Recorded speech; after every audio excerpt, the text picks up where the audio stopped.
Hi friends, సింపుల్గా ఈజీగా చేపల కూర రెసిపీ చెప్తున్నాను. 3 ప్రాసెస్ ఉంటుంది. సగం కర్రీ ఇందులో చెప్తున్నాను షార్ట్ కాబట్టి ఇంకో సగం ఇంకొక వీడియోలో చెప్తాను. ముందు చేపలు బాగా శుభ్రం చేసుకోండి, వాటర్తో కడుక్కోండి. ఆ తర్వాత చేపల్లో ఉన్న బ్లాక్ కలర్ అంతా తీసేయండి. ఆ తర్వాత ఉప్పు పసుపు వేసుకొని 2 సార్లు కడుక్కుంటే అందులో ఉన్న పలుసులన్నీ పోతాయి. ఆ తర్వాత ఉప్పు కారం పసుపు వేసుకోవాలి. కొంచెం కారం ఎక్కువే వేసుకోండి. మీరు ఎంత కారం తింటారో అంత వేసుకోండి. మేమైతే బాగానే తింటాము. ఆ తర్వాత ఈ పేస్ట్ కంపల్సరీ అండి. ఉల్లిపాయలు పచ్చిమిరకాయలు ధనియాలు ఈ 3 కొంచెం వాటర్ పోసుకొని పేస్ట్ చేసుకోండి. ఈ మసాలా తప్ప ఇంకేమీ వేయం మేము ఇందులో. చాలా బాగుంటుంది. అసలు చాలా ఈజీ ప్రాసెస్ అండి. చేపల కూర అంత కష్టమేం కాదు.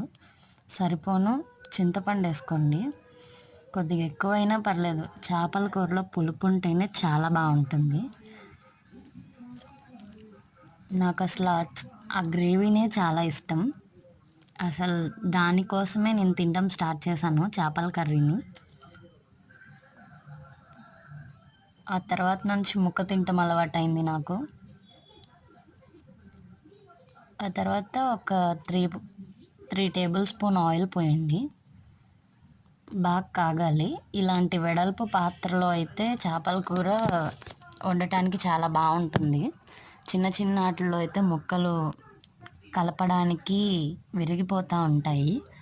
ఇలాంటి లోతు ఉన్నది వెడల్పు ఉన్నది అయితే బాగుంటుంది. మూకిడిలో దాకల్లో వేస్తే అంత బాగోదు. పట్టుకుని ఇలా తిప్పుతా ముక్కలు గెరిటతో తిప్పకూడదండి. ఇలా దాంతోనే తిప్పాలి. అప్పుడు ముక్క విరిగిపోతుంది. అందుకనే ఇలాంటి వాటిని ప్రిఫర్ చేయండి. ఆయిల్ కాగినట్టుంది. ఉల్లిపాయలు వేసేస్తున్నాను. మేమంటే ఒక 10 మెంబర్స్ ఉంటాం కాబట్టి కొంచెం ఉల్లిపాయలు ఎక్కువ వేసాము.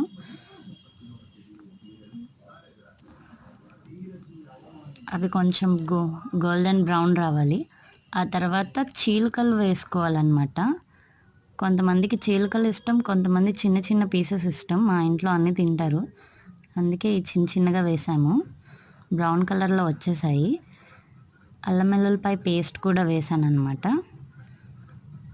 ఈ వీడియో కనుక మీకు నచ్చినట్టయితే లైక్ చేయండి, షేర్ చేయండి, సబ్స్క్రైబ్ చేయండి. ఇంకో దాంట్లో పెడతాను, వెయిట్ చేయండి.